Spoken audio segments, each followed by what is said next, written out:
Hi and welcome back to A Business Today TV. Well, Gerard, we have an action-packed show today. This is all the information that you can take from this, and if you just, like we always say, just go and implement one of these things in your business and you will see the difference. And I think that's what we're going to be talking about today, the difference between just having blind faith and, oh, you know, I think and it will happen. That's not going to happen. This is going to be a real action steps you can have and you can implement in your business. We're going to be talking about how to manage your own success. Don't go anywhere. It's going to be great.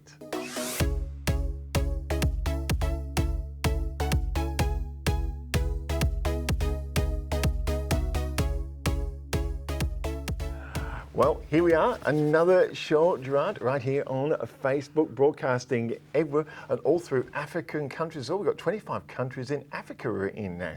It's amazing that when you think Africa, you think dark Africa, but if you know the amount of business going into Africa, mining, telecommunications, it's quite a big market. And there's, 25 countries that we're in there, and I'm just thinking to myself, wow. And I thought, okay, we've purposely designed this business and this TV show to influence people, influence them in a positive way so you become successful in your own business. And we thought, a lot of people out there, you know, with Napoleon Hill, Think and Grow Rich, and I think people get the misconception that you can just sit there and think and, you know, sit on top of a mountain and go, you know, and things are going to happen. It ain't going to happen.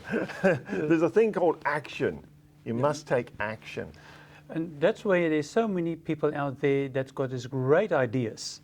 And if you go to a barbecue, you know, you hear of these great ideas, but they never take action to do that, because when you start to take action, it means that you have to actually implement and do the hard work. Yeah, and I think when you say that, the first step, I always say it comes down to influence. There's two influences. One, you must influence yourself to actually believe you can do this by having a look at the opportunity and being realistic about the obstacles that are going to be in your way. Don't fall for this rubbish. Oh, you know, if you've got faith and passion, you know, you don't. No, there's going to be struggles, and you have to be honest with yourself and look at the struggles, document them, write them down. So when you approach them well armed and equipped to take them on. I think this is the first stage of influencing. You must influence yourself first. But influencing yourself, different things motivate different people. So, you know, some people, money will influence me to work harder. Where others will say outcomes motivate me to influence to work harder. So you need to understand yourself, what makes you tick to do what you do. Absolutely. We are going to be talking about this in more depth, but one person who influences himself and influences many people is the super car yard salesman himself. He really has carved out a niche. I think his favourite saying is choose your dealer before you choose your car. And for those of you who live in Perth, Western Australia, you know exactly who we're talking about. Here he is, Mr. John Hughes. Did do a long time ago, and he did write a book. It was Dale Carnegie. I did a Dale Carnegie course. The main thing I got from that was standing up on your feet and speak. I was amazed, probably not amazed, but I was very surprised to know that in Australia, probably worldwide, I don't know, the biggest fear of most people, 25%, was the fear of public speaking. You know, and it's like talking to, you talk to one person, and you may as well talk to 100 or 200 or 300. I say to people when they're looking for advice about talking, you're not talking to 300 people. You're talking to one person 300 times. You know, it's just one entity. So, you know, I don't have any problem with that at all. And no, I don't read books. It's all from hard practical experience. Have I made mistakes? Yes. Have I made quite a number of mistakes? Yes. Will I make those same mistakes again? Never. You're allowed to make a mistake, but you don't make the same mistake twice. Otherwise, you're never going to get anywhere. You learn from your mistakes. And I don't have a reverse gear. And I never worry, this is absolutely from the heart, I never worry about anything over which I have no control. Now that's easy to say and harder to do. And you've got to discipline this. You've got to really discipline your mind, and you can. There's no point. I used to say when I'm giving public speeches, I'd say to a group, might be 200 or 300 people, how many of you in the past have were facing a problem that was so insurmountable, a looming problem, that you either lost sleep over it or you even got sick over it. Until finally, that problem gets to the point of your nose, and either it's gone away or it's nowhere near as bad as you thought it was going to be. I was amazed how many people would nod their head in agreement. So don't worry about it. If you can't fix it, if you can't change it, don't worry about it. Get concerned about it, sure, but don't worry. Well, John Hughes, geez, he shoots straight from the hip and doesn't mince his words. No, but I think when you're so successful and you've been in business so long, you don't have time, to maybe this, no, let's get to the point. Yeah, exactly. And I think this is when you influence yourself and you go through those structures and you know some of the barriers, you start to become a little bit more clinical, might be the right word. And then you're looking at the other person. One thing I find with the likes of John Hughes and Anne-Marie, who's coming up next, is they're constantly looking at the other person and saying, okay, what could I give this person that would have great value to that person? That person would go, oh, that's really good. I would really value having that. I think it's always important in business is if you want to influence people, first of all, you have to have the product. Yes. To have that. And to realize when you want to influence people, it's normally not about you. No. It's about your client or your customer. And it's one of the things we say, there are many of the adverts, and when we do our business program, you can check that out on Worthington and Stoop, and we say right at the very beginning, one of the common mistakes, and hey, I made it myself, people say, well, what did you do? And I started talking about, well, we give good service, good pricing, we're quality, we're on time. But at the end of the day, you start to realize, hey, that's still talking about you. That's still saying how good I am. Yep. Instead of saying, okay, what is the number one benefit that the customer is going to get from buying this product? So BMW does it by saying, look, we give you the ultimate driving experience. It's something like that. Yes.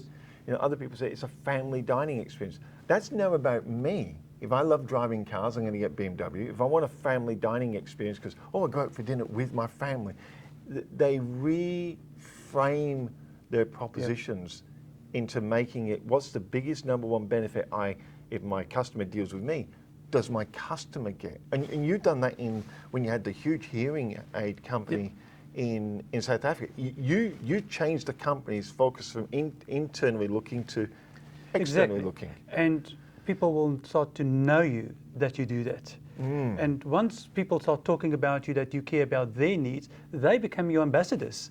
They're the people that goes out and, wow, they're your ambassadors. And you've done it in your consultancy, because you do a wide range of with clients as well in consultancy. But I notice consistently when they say, what is it you do? You switch from what is it, not what I do, it's what the result is going to be. What's this biggest benefit to the other person? Exactly, because when you're in business, especially in consulting, it is what the other person wants to achieve. And again, if you want to influence people, they're going to look at you first of all. And if you didn't make mistakes yourself, you can't advise them and influence them to say, it happened to me, because you can empathize with them that it happened to you as well. So again, it's about the other person. But for me, it's I've made mistakes as well. And that makes me, I think, easier to influence other people because I made mistakes. And I think it really comes down to, and here's a really cool segue to mindset. And here's someone who knows all about mindset, Anne-Marie, all the way in South Africa. The theme for this month's conversations is all around finding the leader within yourself. I would like to take one step back and explain to you and share with you a tool that a lot of coaches, including myself, use with our coachees. It is called the Wheel of Life, and you are more than welcome to go and Google it and download it and do it yourselves. This Wheel of Life is literally a round circle, and on that circle, there's different areas of life. There's, for example, your finances, social development, emotional, intellectual, spiritual, etc., etc. And the purpose of this is that you rate yourself. Where do I find myself in these areas? And then this will also indicate Where do I need to improve? In what areas of my life am I okay? And in which areas do I need to improve as a person, as an individual? I would like to challenge you to add to that wheel of life, add another leg, add I as a leader, and rate yourself as a leader, and add I as a leader to your thinking, and start thinking about where you are and where you would like to be, and start focusing on becoming an even better leader. In the previous conversation, we were talking about doing stocktake of myself as a leader, the status quo of myself as a leader. In this week's conversation, I would like to talk about the to be. I as a leader, what does that look like? And how to become more clear on I as a leader. So I'd like to share with you a few ways in which you can get more clarity on your to be. And the first one is add yourself as a leader and that thinking to your vision board. Why not? We never do that, even though it's a very important aspect of our life. But we think about it in a different context. But start thinking about it as an area of your life that you would like to improve. We need to get clarity on ourselves as leaders. What do I want to look like as a leader? What do I think is important? What is important to me as a leader? What will my purpose be, my value? What habits do I want as an even better leader? I need to be clear on that, and more clear than what I currently am. And this is crucial because as soon as I am clear on what I want, I secrete neurotransmitters, serotonin, oxytocin, dopamine, that activates the reticular activating system, which is a structure in my brain. As soon as that's activated, it starts noticing opportunities around me before I've even seen them. And this works. And it's a structure that really helps you and assists you to achieve your aspirations. So please get clarity on what you will look like as a leader, your to be as a leader, so that you can start getting the help of your reticular activating system. But you have to be clear on that. Secondly, I would like for you to just read a lot of books. There's so much information around us with regards to leadership. Read. There are so many articles, so many TEDx talks, so many webinars about leadership. Familiarize yourself with the terms of leadership, with what it looks like in real life, so that you can start deciding what you would like to look like as a leader, and so that it could add to your clarity as well.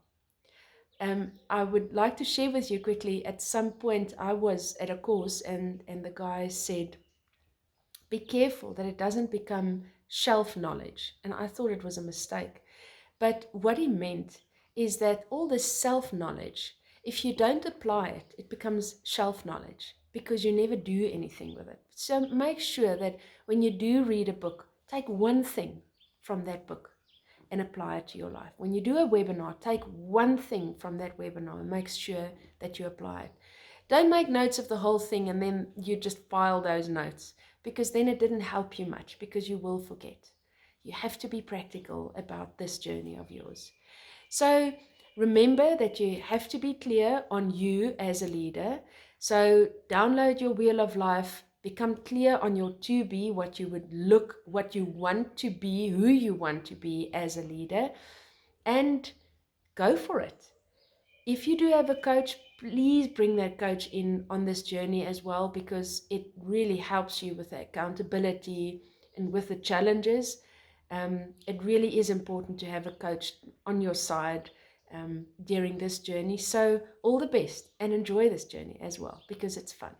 Well, there we go. Anne-Marie, Yes, she videoed herself vertical. We're saying landscape, please, for the show.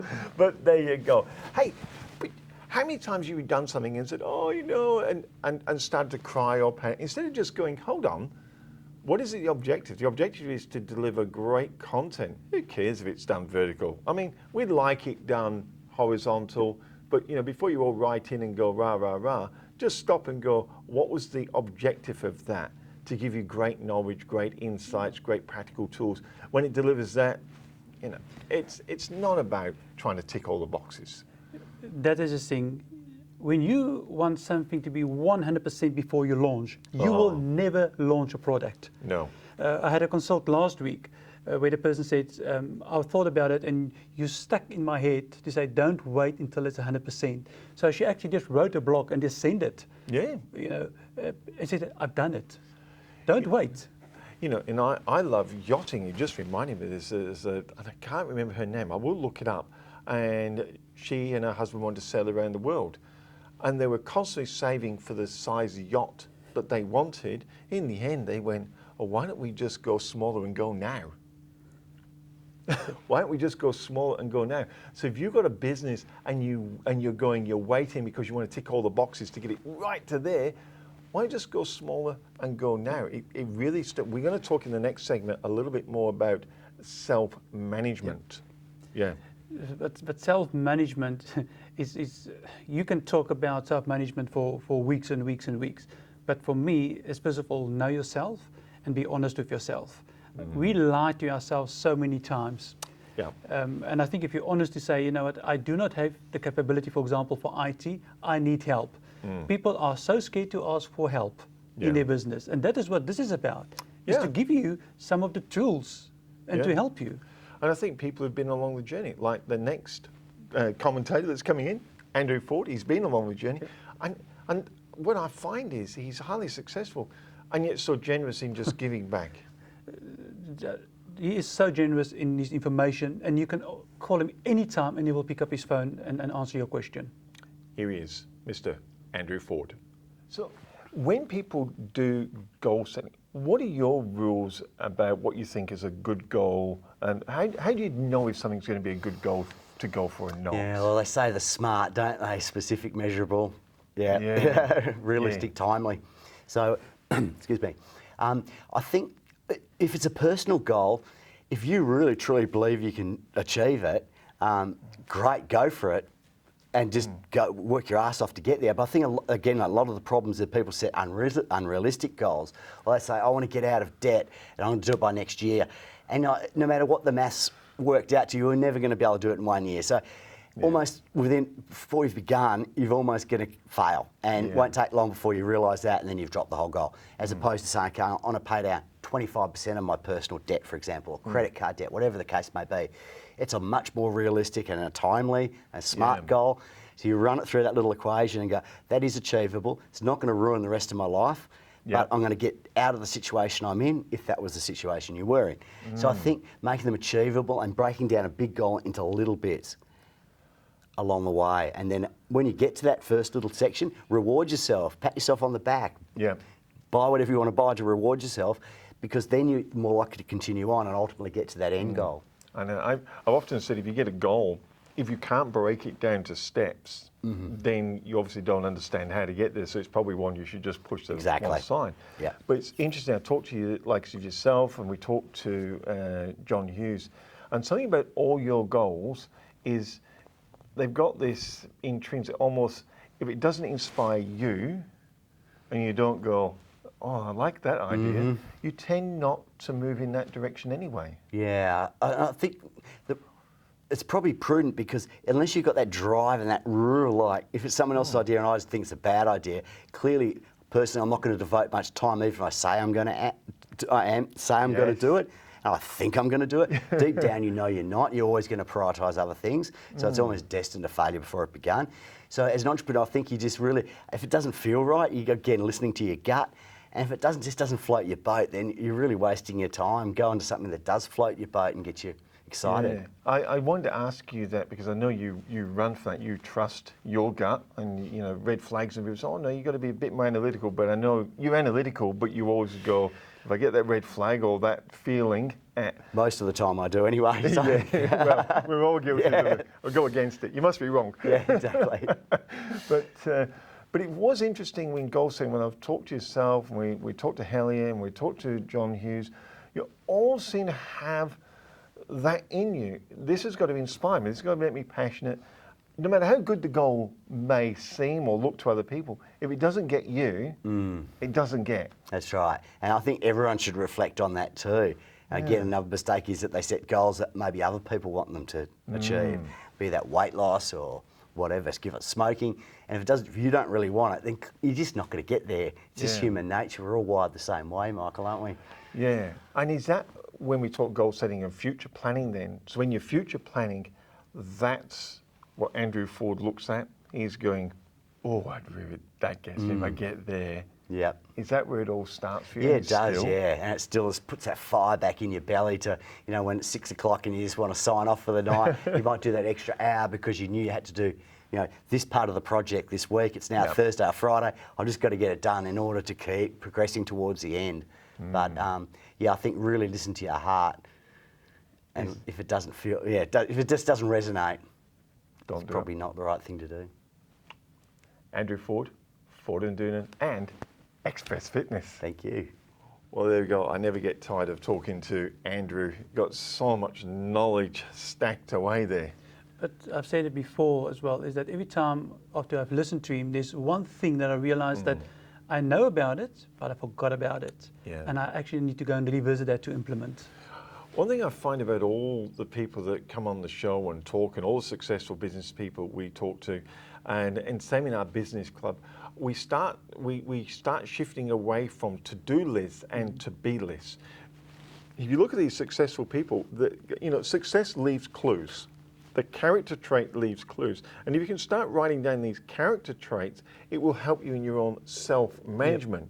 You can write them down and say, okay, this is how if I'm going to be a multi-millionaire or even just a millionaire, if millionaires all act like this, who thinks they can act something different and be a millionaire? They've all got very similar character traits. So I would write them down and say, okay, my self-management now is to always ask myself, what would be the character trait? How would a millionaire react in this situation?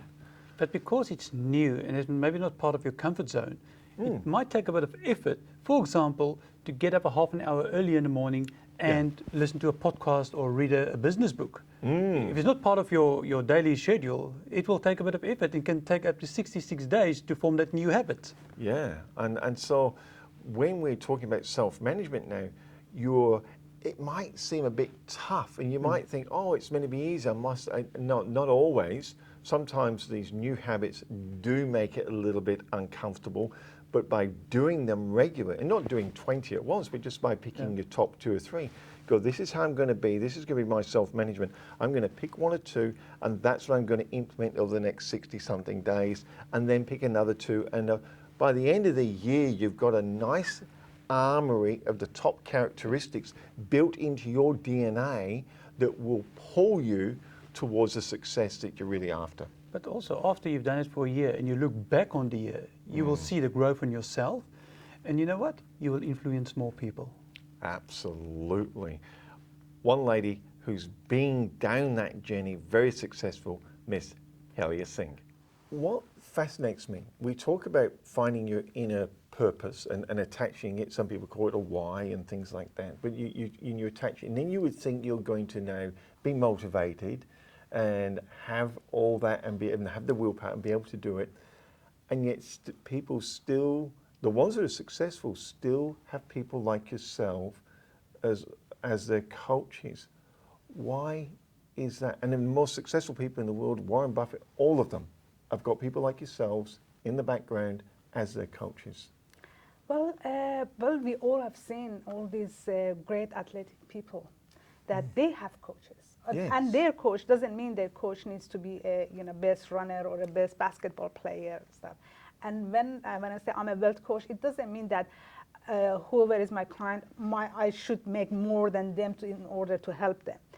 having a wealth coach means that you have someone on your side, or let's say if I put it in a sport term, even though I'm not a sport person, but it seems that relates to many people, that having, when you play at home, you have a different advantage because people are cheering for you all the time. Yes. And that having a coach on your side, doesn't matter, it's a health coach, wealth coach, or business coach, is that having someone who is here for you, knows exactly where you are making mistake, trying to put you back in your whatever plan that you both agreed to do together, and just be there to correct you and help you to reach to your goal faster.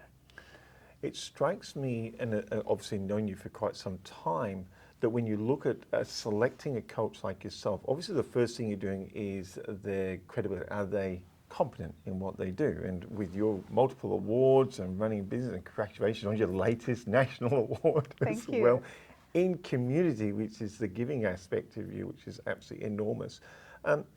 There's that.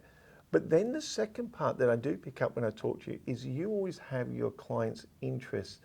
They're always at the best heart. You put them before yourself. You often say, just because this is what I would like in my life, it's not what you're putting their interests in the forefront. Yes, I think I've been lucky that I grew up in a very big family. We are 8 brothers and sisters and 8 different personalities. So that's why very early in life, I've learned that people are completely different. Yes. And then later on, when I become wiser, I realized that there's nothing wrong with that. So that's why now, being in the business more than 20 years, that really taught me that, yes, people are different. So all I have to do is just take the judgment away. Yep. And my personal goals has always been there to help my clients. Because, yes, going back to that shadow value and golden value, of course, at the end of this, helping me. If I help my clients, it's helping me. So, yeah, to me, if I put them first, what they want to know, of course, as part of my job, it's my duty to show them different way of doing things, but what resonates with them to do it. And that's the whole reason I become a wealth coach, because I realized that you give people the best strategies ever, and why they are not taking it, even though they are so smart and they can't even figure it out, is just because they don't have the confidence even in themselves. So that's why what I think is the best, it doesn't mean it's the best for clients. Yeah, it's really interesting, and I'm conscious of your time, but you touched then that they are smart people. I mean, Warren Buffett's super smart, and he's still got a coach. And it's almost like, because someone, and I think you say it in one of your videos also, but I know Warren said it, he said, it's not that I'm lazy, it's that sometimes you go, it's a bit difficult. And the temptation, even at his level, to go, I'll just put that to one side for a moment. Yes. And having someone like you actually don't let that happen. Yes. That's why this particular client, he's just now every 2 weeks send me a snapshot of his account. Yes. So yes, because I told him if you don't do it, there is no point to continue this work, because I'm not there just to get people's money. So say, if having a coach doesn't mean someone do the work for you. It means you need to put effort in there as well. And if one side doesn't do their part, so there is no point to waste time. Well, what a show. We're talking all about influence, self-management, and it is all about becoming the person that you actually want to be. But in business, you need to have the stimulation all the time, new things, manage yourself, make mistakes, learn from mistakes. And the one thing that I've learned in business is it doesn't matter how good your plans are, things will happen that's not included in that plan. And then you need all these type of experiences and listen to other people to solve those issues. Look, go to our website, worthingtonstoop.com. Have a look at our business club. We have a whole library. I think we're only $9 a week or something. $9 a week. Australian for our overseas viewers. We got a whole library now. I think there's over 100 videos in our library broken into self-management, business management, marketing, sales, leadership, all broken in a great business library that you can sift through, pick out great videos, help feed you what you need to get fed to actually get that success. And and then weekly videos that we come into the business lounge and pick topics, and we're going to be doing live stuff as well with Q&As. Please check that out. If you're really serious about being successful, then do the one thing that's going to get you there. Join a club where successful people all hang out. I think it's been a great show. Start off with your self-influence, then you can look at influencing other people. And when it comes to self-management, make those characteristic traits that you're seeing in these other successful people that you want to be like, and start implementing. That's the word, implement, take action. You can have the passion, you can have all of those things, but if you don't implement or take action, nothing will happen. Until next week, it's goodbye from me. Goodbye from me.